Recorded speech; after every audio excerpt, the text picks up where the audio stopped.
Where am I? I'm in London. The pub behind is a clue. I'm visiting one of the most VIP, exclusive art galleries in London. Come take a look. There's only one person that can get you in. So here we go. Welcome to one of the most VIP, exclusive art gallery flats in London. When you arrive at this art flat, number 97, you'll be amazed what's behind the door. Let's take a look.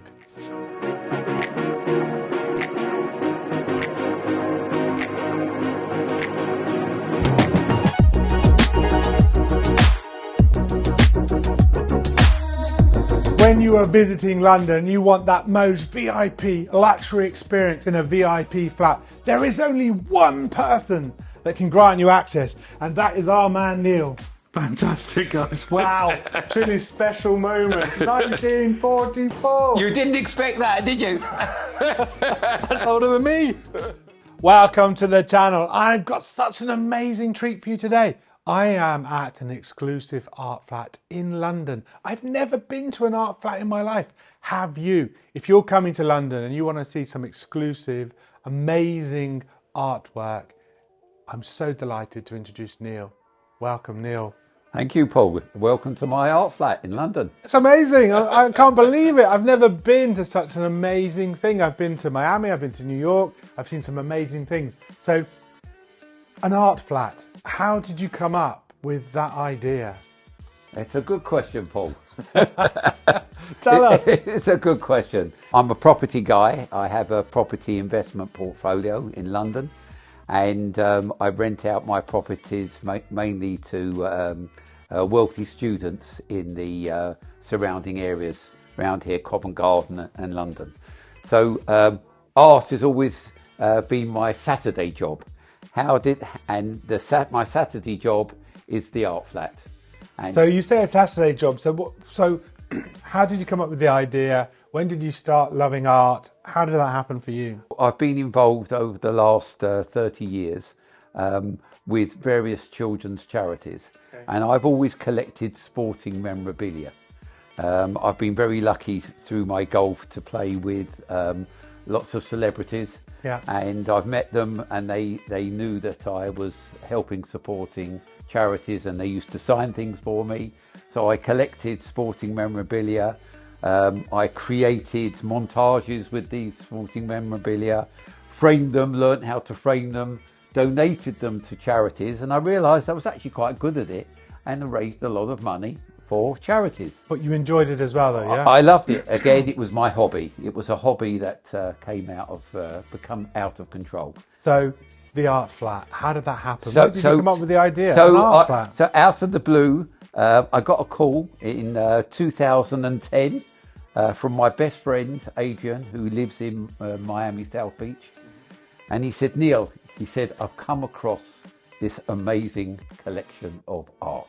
Wow. He says, I know that you're in sporting memorabilia, but this is something special. And he told me the story about how he met this photographer called William John Kennedy. No relation to the Kennedy clan? No relation to the Kennedy. I had never heard of him before. And he tells me the story that he's got this amazing collection of photographs that he took in the early 1960s. And the people that he's photographing happened to be the two most famous iconic pop art artists of their time. Andy Warhol, which probably everyone has heard of, and Robert Indiana, who is very famous in America, not so well known in the UK, but Robert Indiana, he created the famous love sculpture, which is probably in every country in the world. So he came across this guy, William John Kennedy, and the story is he had lost all his negatives, which he took in the early 60s of these two iconic pop artists, and he had rediscovered them, and he wanted to show them to the world. And my best friends happened to be in commercial property, and there was a film production crew that were filming the story of this in one of his commercial properties. and he got introduced to the photographer, and he wanted to get involved in the project. So he called me and he said, Neil, I want you to get involved. I said, well, what does it involve? He said, well, it's a $25 million exercise. Wow. We're going to create, we're going to pick the 100 best photographs in his collection, and we're going to do a limited edition of 60 of each of the photographs. So 100 images, 60 of each, 6,000 images, and we're going to market them and sell them. So I said, Adrian, 25 million project. I said, you're my best friend, I think that's a bit too rich. However, I said, I love the idea. I think it's fantastic. I want to get involved. Okay. So he said, well, help me finance the project. So I said, I'll tell you what I'll do. I said, you said there was 100 images. I said, I will buy one of each image. Okay. He said, okay. So he said 100 images. I said, yes. And I said, which number could I have of the 60? Could I have number 1? Could I have number 2? He said, no, you can't have number 1 or number 2. He said, the first number that we're going to issue is number 16. I said, well, why 16? I was just going to ask that question. Yeah. Well, I'll beat you to it. So he said, well, the model is 60, one image has 60 limited editions. After we sell 15, a quarter, the price doubles. So each time we sell 15, the price doubles, and images 1 to 15 will be the last images that we sell, which will be where the money is. That's very clever. So he said the first number we're issuing is number 16. So I said, okay, so I'll buy one of each picture, and they will all be number 16. So I said to him, can I ask something else? When the artist is going to sign them, on the back, on my ones, can he put a little smiley face?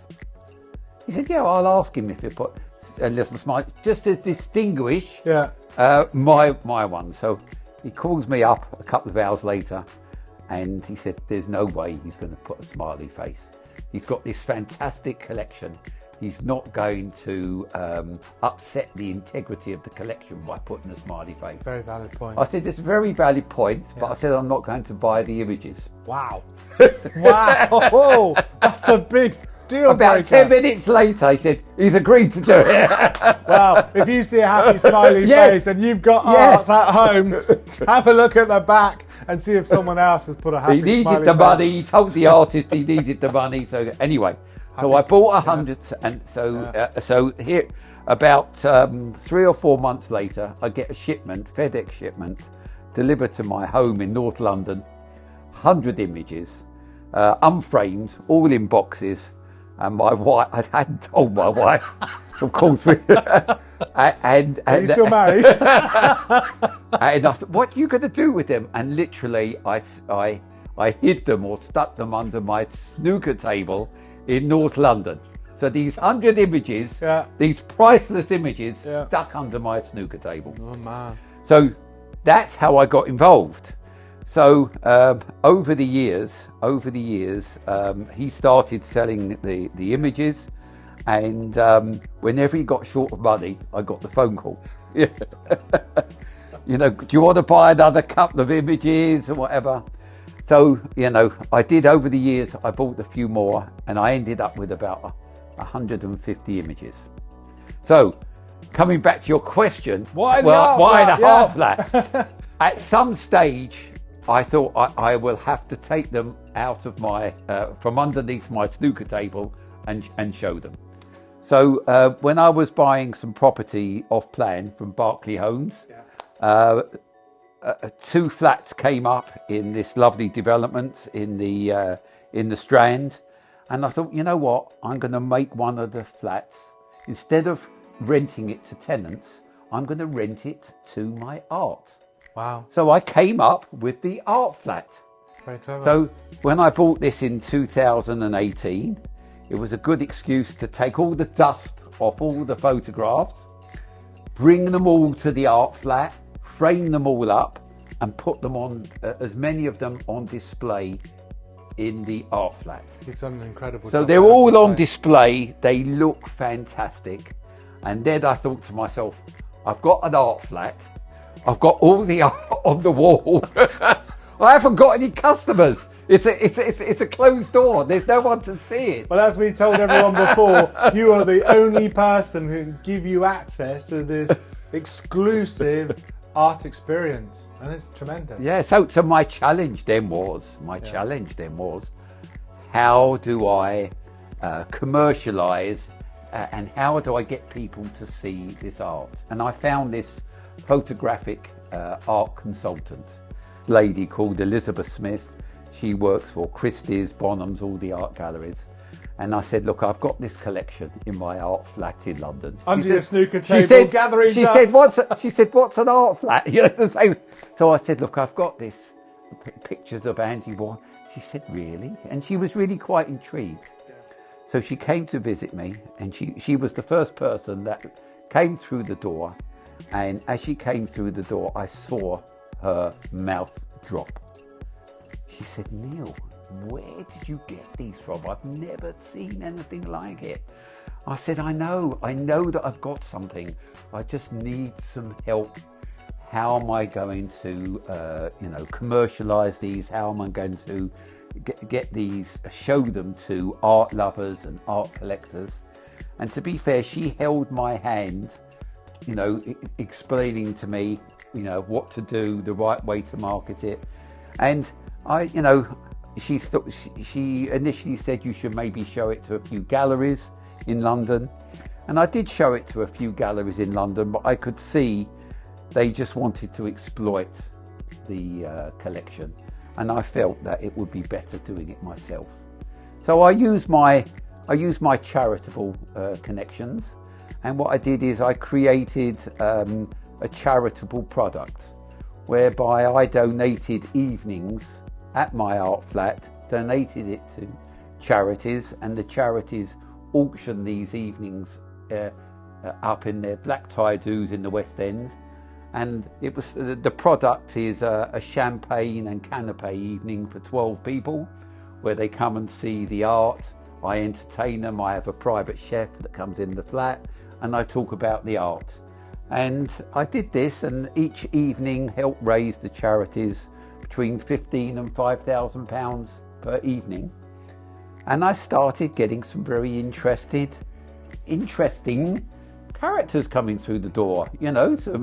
Some people who just wanted the champagne and sushi, but lots of people who were interested in the art. I think it's a fabulous story. I think our viewers are going to be intrigued, and I'm hoping that so many people will want to support charitable good causes, and at the same time will want to come and meet you and have an evening of sort of a VIP experience with a chef, canapes. I don't really drink champagne anymore, right? But I do like the odd tequila.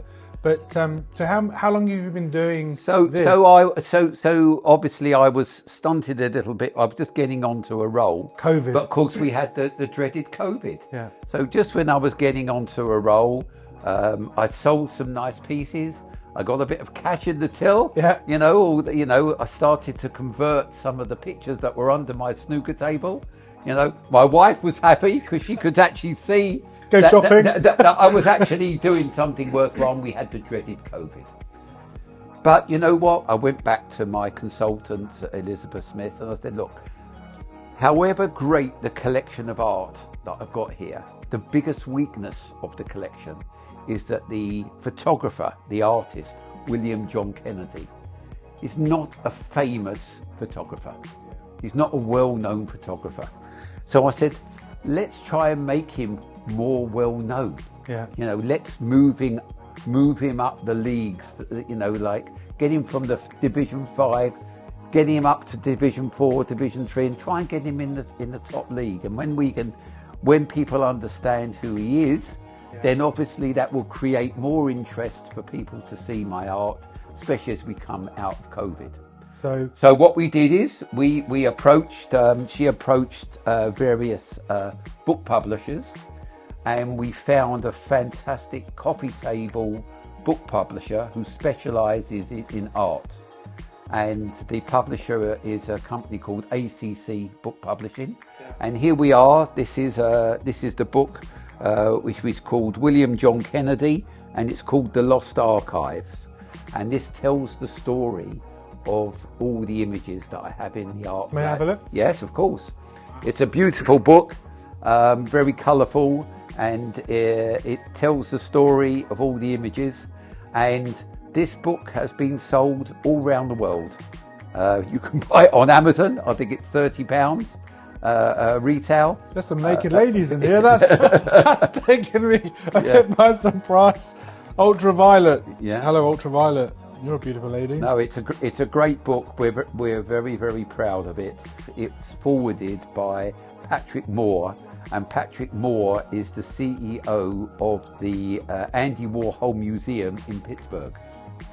And that brings me on to the next part of our story, because the Andy Warhol Museum in Pittsburgh got to hear about these images of Andy Warhol.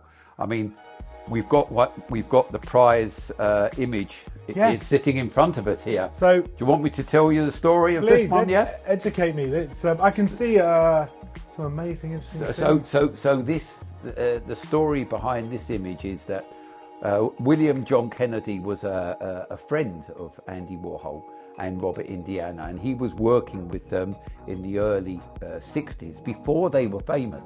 Yeah. And they were all commercial photographers. They were making their money doing adverts, holiday adverts for products. Mm-hmm. They weren't the famous iconic pop artists what they are today. Yeah. And one day he walked into the factory in New York, and he said to Andy Warhol, what have you been doing today? And Andy Warhol said, what do you think of this? And he unrolled this is the original transparent acetate of Marilyn Monroe.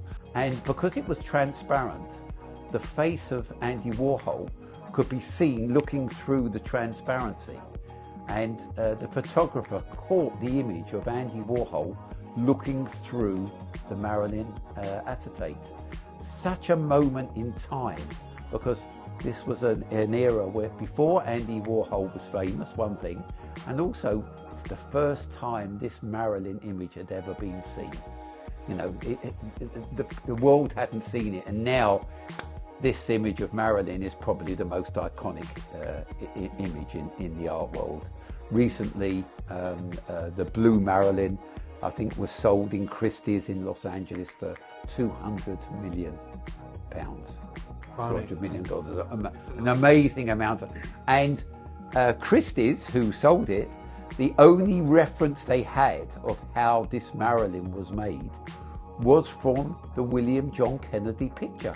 Because here, this transparency, they had this picture, and this was the only reference of the original transparency.